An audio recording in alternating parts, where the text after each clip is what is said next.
અમદાવાદના વટવા વિસ્તારમાં આરોગ્ય કેન્દ્રની બહાર જ પાણી ભરાઈ ગયા। વરસાદે વિરામ લીધો હોવા છતાં પાણી નથી ઓસર્યા। વરસાદી પાણીની સાથે અહીં ગંદકીનું પણ સામ્રાજ્ય છે। અર્બન હેલ્થ સેન્ટરમાં લોકો પોતાના દર્દની દવા કરાવવા આવતા હોય છે, પણ અહીંથી રોગ વધુ ફેલાય તેવી સ્થિતિ છે।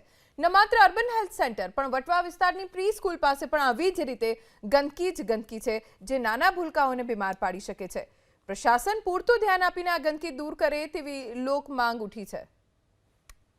અમદાવાદનો વટવા વિસ્તાર કે જ્યાં આરોગ્ય કેન્દ્ર જ ખુદ બીમાર હોય તેવી સ્થિતિ છે। હાલ અત્યારે અમે ઉપસ્થિત છે અર્બન પ્રાઇમરી વટવાનું જે 3 નંબરનું આરોગ્ય કેન્દ્ર છે, હેલ્થ સેન્ટર છે, ત્યાં તેના આપ આ દ્રશ્યો જોઈ શકો છો કે આરોગ્ય કેન્દ્ર છે તેની એક્ઝેક્ટ બહાર કે જે આ ગંદા અને ગટરના પાણી છે તે ભરેલા છે। એટલું જ નહીં, જે ગટરનું ઢાંકણું છે તે ગટરનું ઢાંકણું પણ ખુલ્લું જોવા મળે છે અને આ તમામમાં જે મચ્છરો છે તે મચ્છરો પણ ઉછળકૂદ કરતા હોય તે પ્રકારના દ્રશ્યો છે।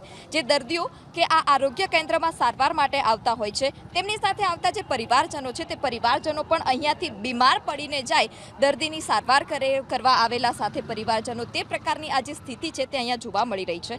અનેક વખત કોર્પોરેશન એવા મસમોટા દાવા કરતું હોય છે કે કોઈ પણ જગ્યા પર જે પરિસ્થિતિ છે તે ખરાબ નથી, તમામ જે હેલ્થ સેન્ટરો છે તે સરસ રીતે ચાલી રહ્યા છે, પરંતુ આ જે વરવી વાસ્તવિકતા છે તે આપ જોઈ રહ્યા છો।